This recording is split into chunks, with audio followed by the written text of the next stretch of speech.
Hello mga kababayan, welcome po dito sa Bukid TV Show mga kababayan.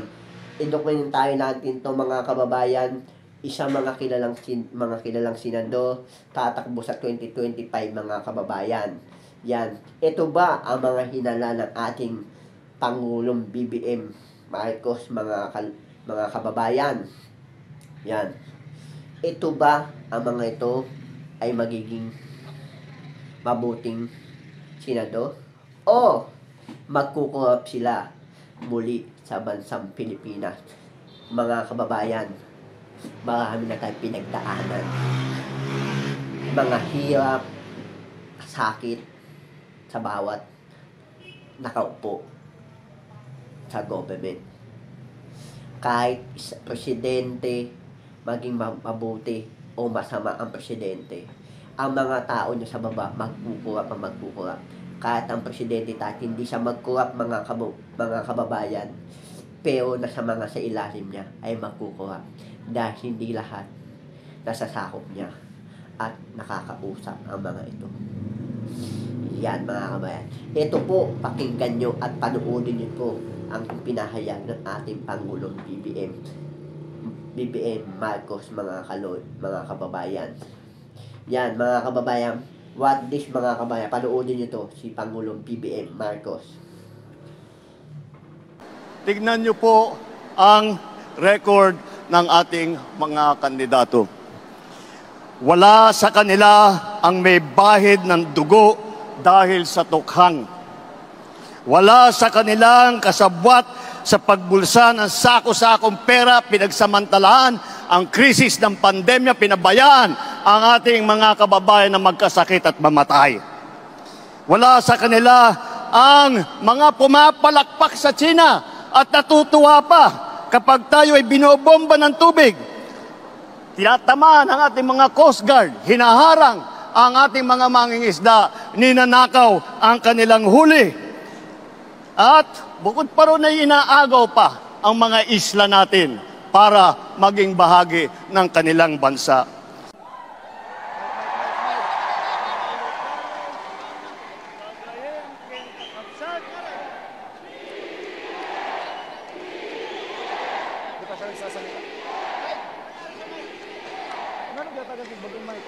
Kailya, Kailuganos, Kagayem, Ken, Kakabsat, na imbag nga malemyo amin.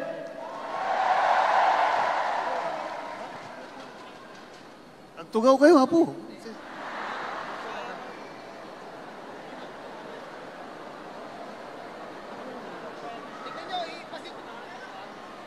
Parang mahirap makapaniwala na nandito na naman tayo sa kampanya.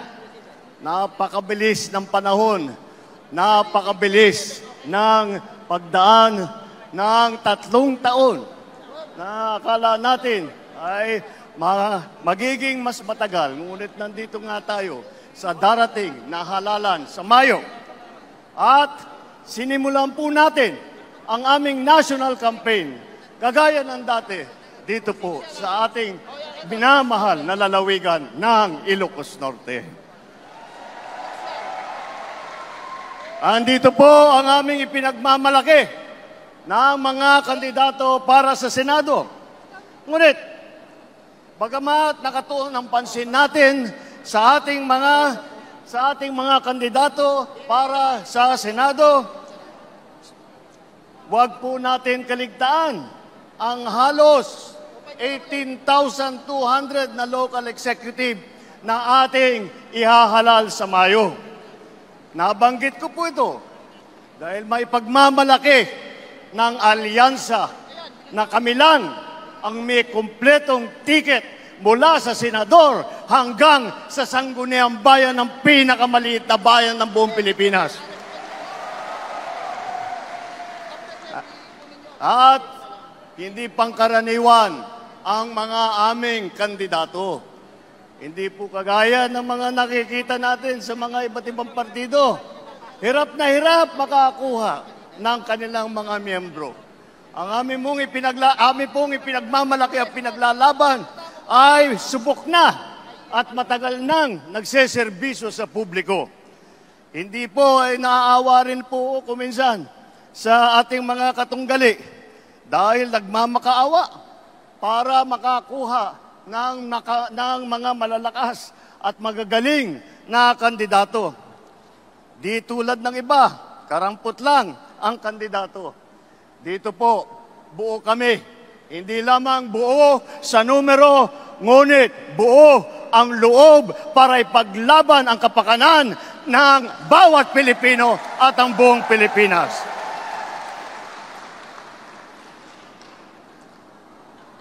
Kaya naman, nagtataka nga ako, parang yung mga iba na naging kandidato, nag-deliver lang yata ng suka, nabigyan na ng certificate of candidacy. Dahil wala ang ikukumpara sa ating mga kandidato. Kung ihahambing natin sa mga napulot nila, ang ticket natin mula sa Senado hanggang Sangguniang Bayan ay mga leader na subok sa serbisyo. Magandang record na pwedeng ipagmalaki kahit kanino.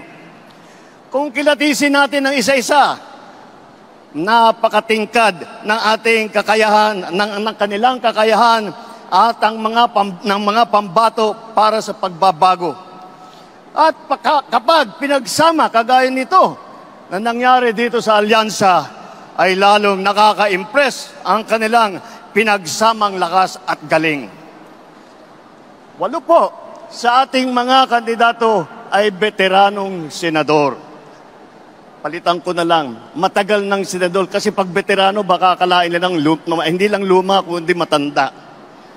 Andito po ang ating mga senador, Senator Cayetano, Senator Lacson, Senator Lapid, Senator Marcos, Senator Pacquiao, Senator Revilla, Senator Soto, Senator Tolentino.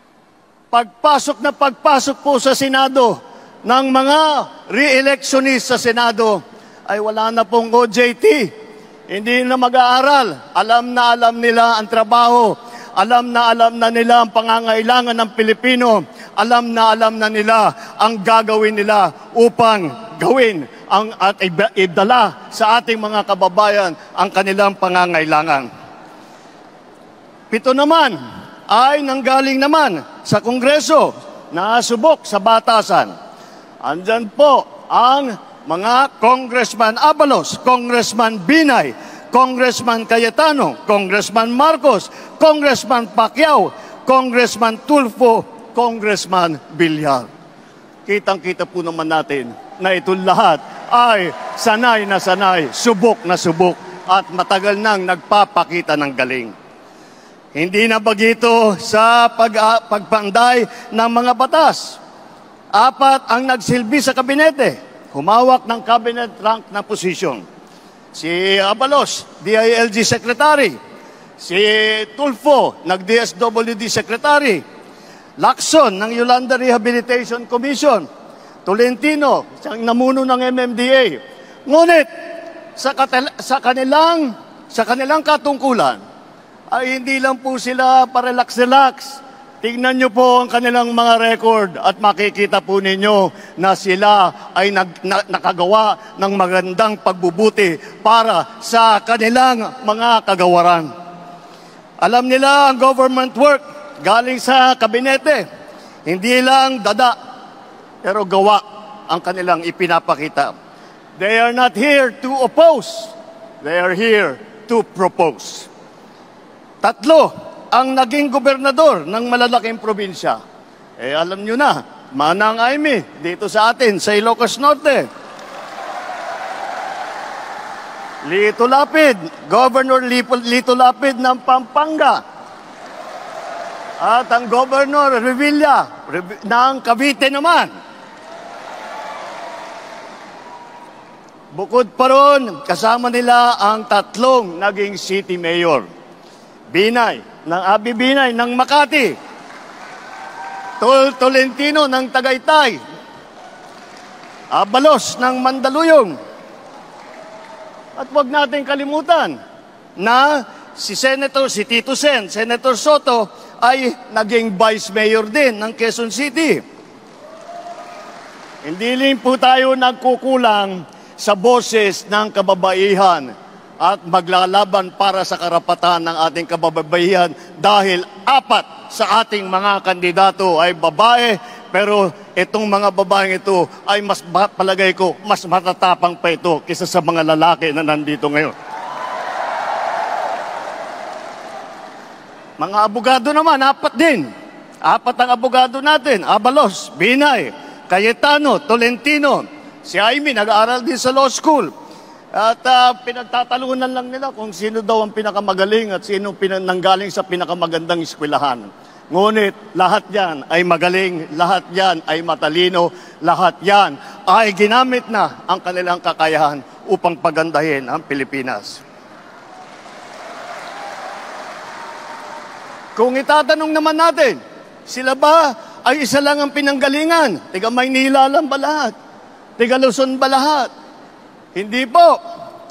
Dahil pagdating sa geographical representation, 2 ang taga Mindanao. Si Manny Pacquiao ng Bukidnon, Sarangani at saka Jensan. Si Erwin naman, lumaki sa Davao, Davao Oriental, sa Sulu, mga probinsya kung saan nadestino ang kanyang bayaning ama. Ang unang Vicente Soto ay naging senador na tiga Cebu. Ang nanay naman namin ni Jaime, alam nyo naman, 100% Waray. Alam naman natin pati na ang lolo ni Camille ay galing sa Iloilo. Yan po ang ating ipagmamalaki. Dahil po nauunawaan nila hindi lamang ang mga problema na hinaharap na nasyonal, hindi lang ang mga problema sa taas, sa Senado, ngunit lahat po sila ay may karanasan sa local government, may karanasan sila sa executive. Lahat po sila ay nakapagpakita na ng kanilang kakayahan. Kaya't po ay kayang-kaya naming maipagmalaki. Bukod po dyan, tignan niyo po ang record ng ating mga kandidato. Wala sa kanila ang may bahid ng dugo dahil sa tukhang. Wala sa kanilang kasabwat sa pagbulsa ng sako-sakong pera, pinagsamantalaan ang krisis ng pandemya, pinabayaan ang ating mga kababayan na magkasakit at mamatay. Wala sa kanila ang mga pumapalakpak sa China at natutuwa pa kapag tayo ay binobomba ng tubig. Tinatamaan ang ating mga Coast Guard, hinaharang ang ating mga mangingisda, ninanakaw ang kanilang huli. At bukod pa ron ay inaagaw pa ang mga isla natin para maging bahagi ng kanilang bansa. Wala po sa kanila ang tilang sakristan ng isang bulaang propeta na nasasakdal dahil sa pagyurak sa ating kabataan at sa ating kababaihan.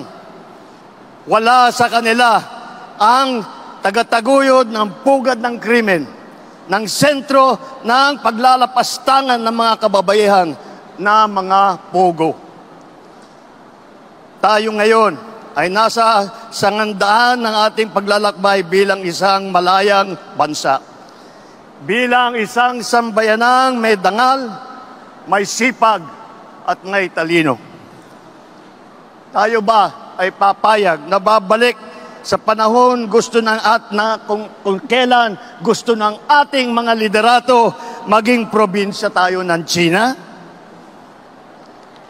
Babalik ba tayo sa nakaraan na ibinubugaw ang ating bayan bilang isang sugalan ng mga dayuhan?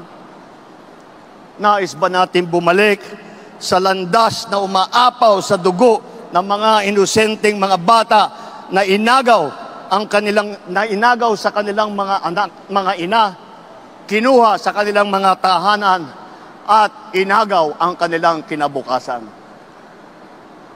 Walang nagnanais na Pilipino na mabalik tayo sa ganyang klaseng pagpatakbo.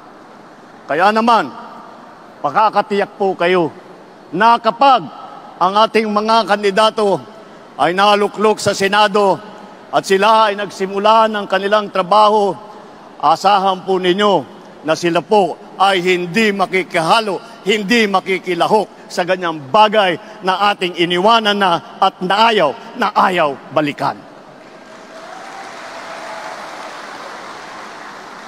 Ito po ang aming ipinagmamalaki. Ito po ang ating mga kandidato para ng alyansa para sa bagong Pilipinas. Ito po ang hinaharap namin sa inyo, ang pinakamagagaling na Pilipino, pinakamasipag na nagsiservisyo publiko, at ang buong buhay nila ay itinaya nila hindi lamang para sa kapakanan ng kanilang mga sarili, kung hindi po para sa inyo, para sa taong bayan, para sa Pilipino, at para sa Pilipinas. Kaya, sa darating na Mayo po, huwag nyo na pong tignan ang mga ibang mga pangalan.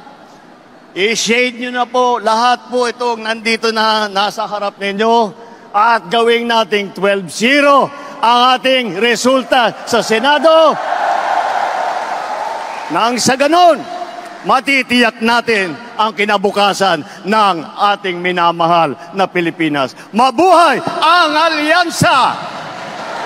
Mabuhay ang bagong Pilipinas! Mabuhay tayong lahat! Maraming salam, Diyos Nina, kada kayo aming Iyan, nakita nyo mga kababayan at napanood nyo ng kabuuan ng video ito mga kababayan dito sa Abukid TV Show. Idokumentahin natin to mga kababayan. Lahat ba yan pinahayag ni Pangulong BBM, mga pangalan? Ito mga pangalan nito mga kababayan. Ito mga inapoint na ating BBM. Alam nyo ba? Ang mga ito ba? Marami dyan korap. Huwag tayo magbulag-bulaga mga kababayan. Tingnan natin kung sino ba dapat natin iboto mga kababayan. Hindi na tayo tanga mga kababayan. Huwag tayo magmukhang tanga mga kababayan. Huwag na tayo magbulag-bulagan.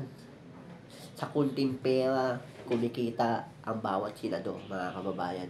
Kapag sinuhulan ng isang tao na malaking offer mga kababayan. Tingnan nyo mga kababayan. Sinong kumikita? Ang mga mahihirap, mga katulad natin, o mga senador? Kumikita ang mga senador mga kababayan. Dahil sa pot barrel mga kababayan. Ang laki ng kinikita ng mga senador. Mga mayor, yan. Grabe mga kababayan. Ayan pa. Matitiis ba natin yan? Marami na tayong pinaghirapan mga kababayan. Ang tanong mga kababayan, kailan ang uunlad ang bansang Pilipinas? Kapag patay na tayo. O sa mga susunod na generation? Hindi. Hindi na uunlad ang bansang Pilipinas mga kababayan. Alam nyo bakit? Kapag ang nakaupo sa government ay corrupt, hindi na uunlad ang bansang Pilipinas. Tingnan nyo, mga kababayan. Presidente, vice presidente, nag-aaway sila. Uunlad ba ang bansang Pilipinas? Hindi. Diba? Tingnan nyo. Kung tayo nagkakaisa sa bansang Pilipinas, presidente at vice president, nagkasundo sila, paulayin ng bansang Pilipinas. Ganda ng bansa natin mga kababayan. Diba? Yun lang. Dahil sa mga sip-sip na mga senador, pilit nila mga kababayan mag-ahaway ang dalawang panig. Yan. Mag-comment lang po kayo dito sa Abukid TV Show. I-documentary natin to. Yan na po, pinapanood nyo po ang kwento ng mga itong mga hinalal ng mga ating Pangulo. Dokumentary ko na po dito yan. Dito sa Abukid TV Show mga kalodi. Yan, maraming salamat mga kalodi sa panonood dito sa Abukid TV Show mga kalodi, sa documentary ni Abukid TV Show mga kalodi. Maraming salamat mga kalodi. Thank you so much sa inyong mga sa panonood, sa pagtsatsaga dito sa ating TV show, dito sa ating walang sawa ang tangkilik ninyo mga kababayan. Maraming salamat sa inyo. Mahal ko po kayong sobra mga kababayan. Sana meron tayong makilalang mabuti na senador na hindi magkukurap. Yan mga kababayan, maraming salamat mga kababayan. Huwag tayo magpaloko sa bawat mga salita ng mga matatamis nilang salita. Panay salita lang sila. Maniwala kayo mga kababayan. Nangako na nga, gusto pa niyo, ito pa rin. Sasabihin lang sa inyo yun. Yan, maraming salamat mga kababayan. Thank you so much sa inyo. Hanggang dito na lang ating topic mga kababayan. Abangan niyo po, maraming papatay itatopic dito sa ating Abukid TV Show, sa documentary natin ito mga kababayan. Maraming salamat mga kalodi. Thank you so much mga kababayan.